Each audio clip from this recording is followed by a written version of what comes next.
And welcome back. Today I'm going to show you guys a great video on how to color grade for free. Now on Premiere Pro, I've had a lot of people ask me, how do you color grade your stuff? And it can make a difference between this, where it's basic, and this, where it just looks so much cleaner and so much better. There is a lot of different ways that you can do this depending on lighting and your situations. Every video that you record will be different depending on those elements. So yeah, if you guys are brand new to the channel, consider subscribing. And if you're a returning subscriber, welcome back.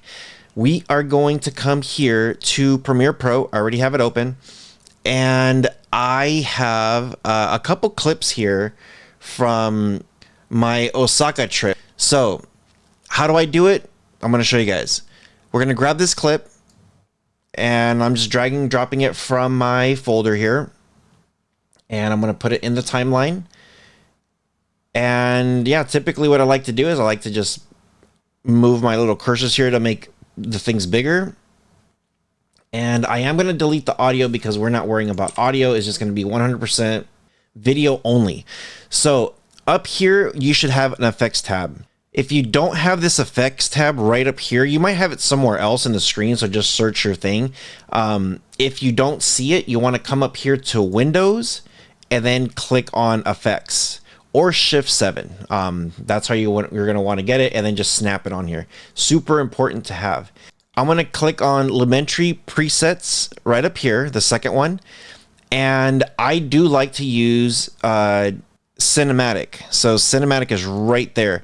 There's tons of options here. There is no right or wrong when it comes to these options. So you do have cinematic, film stock, monochrome, speed looks, and technical. I do like to use cinematic. Again, no right or wrong. It's whatever you guys like. This is what I use. So there's going to be two strips, Cinespace 100, Cinespace 100 faded, 25 faded, 50 faded. I like to use 50. And all you do is just left click, drag, and then drop it right in here. Now you notice instantly, it already changed the colors instantly. So right up here on the top left, this is going to be your effects control. Now again, if you don't have this, go to Windows.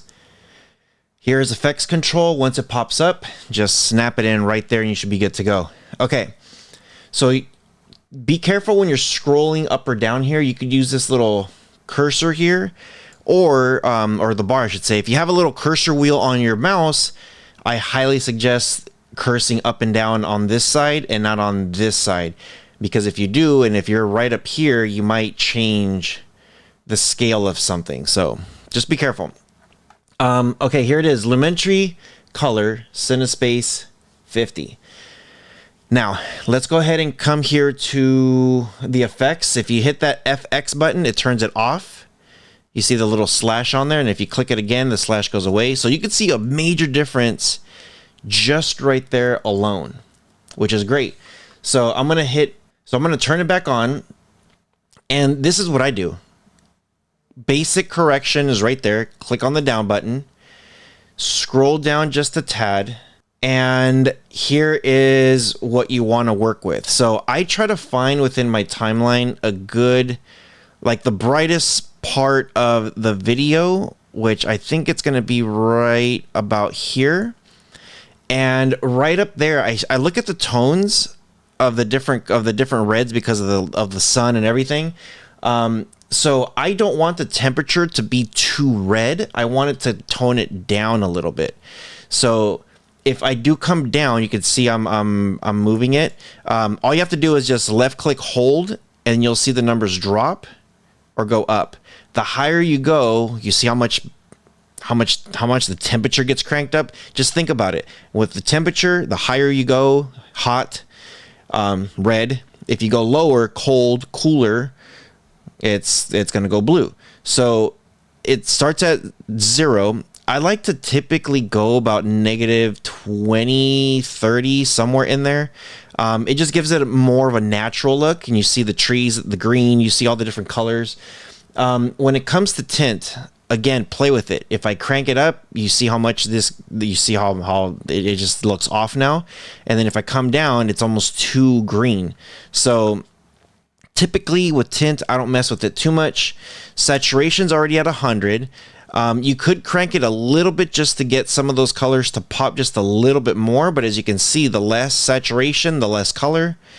The more saturation, the more of the color that it pops. Now remember, it does start at 100. Personally, I like to bump it about 140, where the orange, the red pops a little bit more, and the green within the trees here is definitely green. You could tell the difference. Exposure, same thing. This is going to be again to your liking. I might, and this is maybe, I might bump it up to like a 0.1 or 0.2 just to get a tad bit of more of a brightness. When it comes to contrast, I guess it's easier for me to show you guys. If I crank it all the way down, it gives it more of a duller, like a dull color. It takes almost the life away. If you crank it up, it almost gives it like the shadows are just a little bit too much, the black's a little bit too much, so you could kind of tell the difference on that. So with contrast, I like to move it up just a little bit.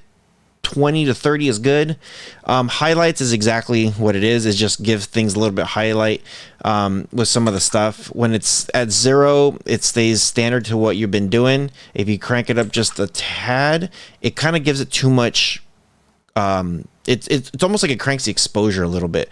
So personally, -5 is good. -10 maybe.